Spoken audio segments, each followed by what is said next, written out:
সুন্দর কালারটা এসেছে, সেন্টটাও হেভি বাড়াচ্ছে, খেতে খুব দারুণ লাগবে। বানিয়ে ট্রাই করে দেখো। আসসালামু আলাইকুম। আজকে আমি এই মোষের মাংস দিয়ে আলু দিয়ে রেসিপিটা বানাবো। কম উপকরণ দিয়ে রেসিপিটা বানাবো, বেশি মশলা আমি দেব না এতে। কিভাবে কম মশলা রেসিপিটা বানাই পুরো ভিডিওটা দেখতে থাকো।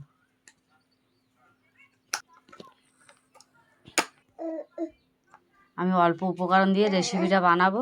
মোষের মাংসটাকে আমি পরিষ্কার করে বেছে কুটে ধুয়ে নিয়েছি, নিয়ে জালে নিয়েছি। এখানে কত সুন্দর তেলগুলো উঠেছে। পুরো ভিডিওটা দেখতে থাকো কিভাবে আমি অল্প উপকরণে রেসিপিটা বানাই। কড়া বসিয়ে দিয়েছি, কড়া গরম হয়ে গেছে, তেল দিয়ে দেবো। কড়া গরম হয়ে গেছে, তেলটা দিয়ে দেবো।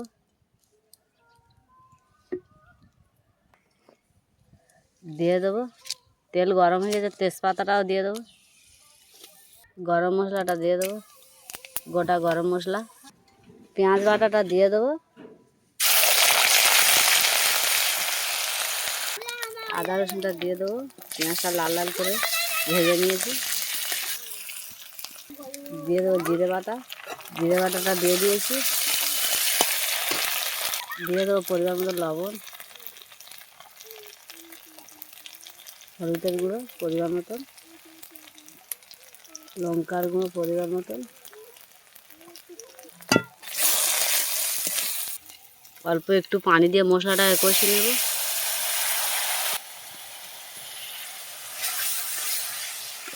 মশলার গা থেকে তেলটা ছেড়ে গিয়েছে, দিয়ে দেবো মোষের মাংসটা। একদম বসে গিয়েছে, ছাড়েনি। দিয়ে দেবো, একদম পুরো বসে গিয়েছে।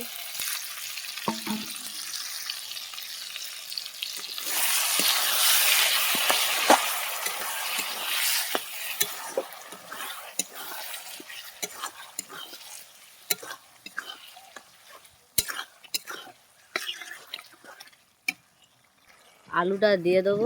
আলু না দিলে মোষের মাংসের কোনো টেস্ট আসবে না, কেননা আমাদের বাড়ির সবাই আলু খায়। আলুটা হচ্ছে প্রিয় জিনিস, না আলু দিলে কেউ মাংসটা খাবে না। আলুটা দিয়েও কিছুক্ষণ আমি মাংসটাকে কষিয়ে নেব। মাংসটা কিছুক্ষণ কষিয়ে নিয়েছি, আলুটা দিয়েও কষিয়ে নেব কিছুক্ষণ। আলুটা দিয়ে কিছুক্ষণ কষিয়ে নিয়েছি, দিয়ে দেবো ঝোলের পানি।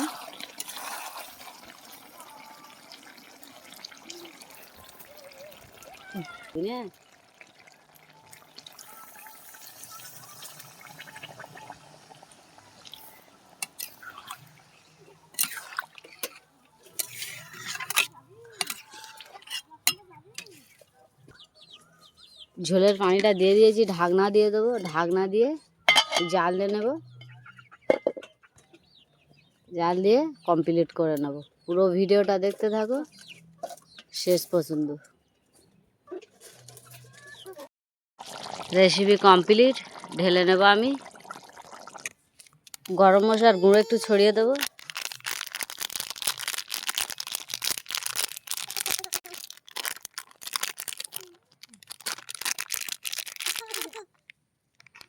কিছুক্ষণ ঢাকনা দিয়ে রেস্টে রেখে দেবো। কত সুন্দর মোষের মাংস দিয়ে আলু দিয়ে রেসিপিটা আমি বানিয়েছি, কত সুন্দর কালারও এসেছে। এইভাবে বানিয়ে ট্রাই করে দেখো। রোজার মাস, বেশি মশলা দিয়ে রেসিপি আমি বানাইনি, কম উপকরণ দিয়ে আমি বানিয়েছি। এইভাবে বানিয়ে ট্রাই করে দেখো, খুব ভালো লাগবে। আর আমার ভিডিওটা দেখে লাইক, কমেন্ট, শেয়ার, সাবস্ক্রাইব করে দেবে।